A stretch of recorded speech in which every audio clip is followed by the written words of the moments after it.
Hey everyone, welcome to another edition of Toddster's Magical Mystery Review. And today I'm going to take a look at this album here, Revolver by the Beatles. Came out 5th of August 1966 on Polyphone Records. And wow, what an album this is.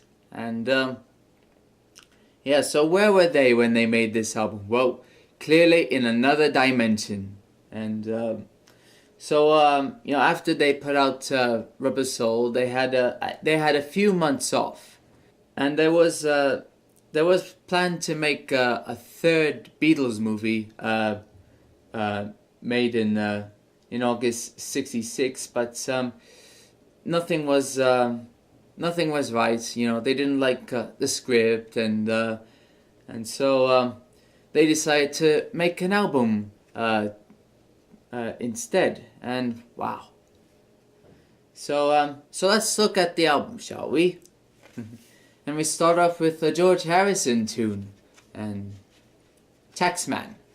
And this is George's protest song against the British government, which at that time they were paying 90% of their income. And so this makes it, this is a perfect opening number for this album. And and Paul plays, as well as playing, an awesome bass line. He also delivers a biting guitar solo, and it's awesome. But yeah, it needs more cowbell. And and I think George was also, not only was thinking of the government and all that, and he was probably thinking of Batman while writing this song. Taxman, Batman. And the next song is Eleanor Rigby. Now this is largely Paul's song. But all four Beatles contributed to it. John said he contributed a few lines, and George suggested the bridge. Look at all the lonely people, and Ringo even suggested donning the socks in the night when there's nobody there. So, and Paul says that he came up with the name Eleanor Rigby, originally called all sorts of names, Miss Daisy Hawkins, and he came up with Eleanor Rigby, even though there's a grave by the church where John and Paul first met, and so it makes it such a coincidence. And the strings are brilliant. They're absolutely perfect. I mean, you couldn't have anything else on this record. And it's the first time that no Beatle played an instrument on a Beatles song. So, of course, George Martin was inspired by the strings of the Psycho movie, wee, wee, wee, wee. So he wanted, a little biting, sharp, short, stabs of strings into this song. Yeah, and especially when the cello echoes the melody. When Father Mackenzie wipes the dirt from his hands as he walks from the grave. Oh, I love that part. And yeah, it's absolutely beautiful. It's a bit of a sad song, but it's a beautiful sad song. And so we go. We heard from George, and then we heard from Paul, and now we hear something from John. I'm Only Sleeping, and sort of like 3 or 4 different genres on only on one song. So like a psychedelic folk ballad, so to speak.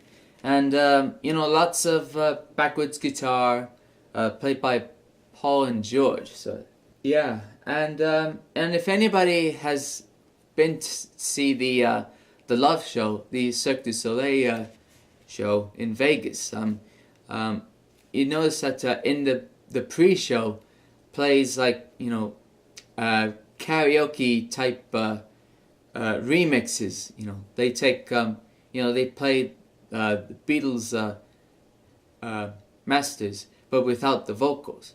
And yet when they played I'm Only Sleeping, the backwards guitar, you could hear it all throughout the song. And so, you know, that was pretty cool when I heard that. And so next song we hear is another song from George, Love You Too. And he wrote this as a complete Indian classical piece. And yeah, it makes you want to like burn some incense and meditate a bit. And to me, this is his best Indian tune. So yeah, and the next song we hear is another song from Paul, Here, There, and Everywhere. And this is one of his finest songs. And and I guess he was inspired by the Beach Boys, and they just put out Pet Sounds while the Beatles were making Revolver. And so yeah, I mean, you know, the harmonies and Paul's double track vocal and the key changes on the bridge. I mean, it's, well, what a song! What a song! What a beautiful song! And so the next song is the famous Yellow Submarine, and written by Paul and sung by Ringo.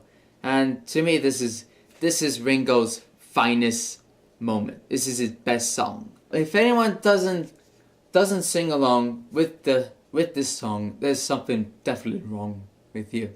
And the sound effects are incredible, and you know, which they made by themselves. They made themselves from scratch. You know, it's so similar to what George Martin did with the Goons before, and yeah, and the choir at the end. Well, not a choir, just a bunch of folks, you know, singing "We all live in a yellow submarine," and the roadie Mal Evans walks around the room banging on a bass drum, and it's incredible. Yeah, and it's, you know, definitely one of my favorite songs. So yeah, and we end the first side with She Said from John. He wrote this based on an acid trip he had with Peter Fonda, and you know, he kept telling everyone, you know, I know what it's like to be dead, you know.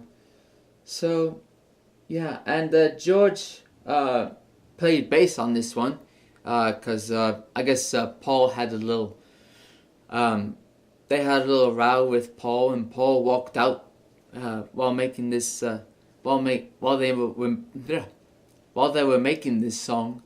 And so yeah, but it has a interesting bridge with a bunch of meter changes, which was one of later become one of John's thingamajigs, you know, signatures, so to speak. But yeah, it's a great song, and so we flip the record, and we hear Paul's "Good Day Sunshine." Now he wrote this with the Lovin' Spoonful. You know, they had a song called "Daydream," and I guess that inspired Paul to write that tune. And yeah, it's a good little number, and yeah, a good fruity number, as George would say. And so the next song we hear is "And Your Bird Can Sing." Now John wrote this. You know, he read this scathing interview of Frank Sinatra where he saw criticized the Beatles, and you know, and he was talking about you know, about his bird, which mean his little down thingamajig downstairs. If you catch my drift. And So this was sort of John's little response to Sinatra, and the dual guitar solo played by Paul and George is incredible. Yet it did inspire all those arena corporate bands in the 70s, Boston and Styx and all those bands. But yeah, it's still a great song, absolute kicker. So, and then the next song is For No One from Paul, and yeah, it's another great mature song from Paul, and this one of the first songs I ever learned that I played on the piano. So yeah, and the French horn, played by Alan Civil, as it says here, is beautiful, lovely. And next song is Dr. Robert, and John wrote this about a doctor, who gives drugs to celebrities, and it's okay, probably my least favorite on the album. And so we hear yet another song from George. Yeah, he's got 3 songs on this album. Excuse me. I Want to Tell You. And I guess he wrote this song, inspired by an acid trip. And yeah, it's an okay tune. And then the next song is Got to Get You Into My Life. Now this is the first Beatles song to use a horn section. And, and we already heard the horns on back in Yellow Submarine. But that was from, stock from library music that they picked out of. But but this one they had a brass section on this one, and yet Paul wrote this as a love song to some it's a great song, and even though I'm not a big fan of Beatle covers, worth check. One of my favorite covers is Earth, Wind and Fire doing this song. So yeah, but the original is equally awesome, great, and so we finally end the album with the famous Tomorrow Never Knows. Oh my God, what a song! What a song! I mean, whew. So yeah, and John wrote this, after he read a little bit of Timothy Leary's adaptation of the Tibetan Book of the Dead, and yeah, it's what a crazy and awesome tune this is, and and the tape loops which Paul had made, because he was really into the underground avant-garde scene in London, and he was listening to John Cage and Stockhausen, and and of course the droning tambora from George, and the little effect of the Leslie speaker, because John wanted to sound like he was the Dalai Lama chanting from the hilltop, and of course this was the first song that they started recording while making this album. So, but yeah, and to put this as the last song is because you can never go back. You can never go back after you hear that song, and what a closer.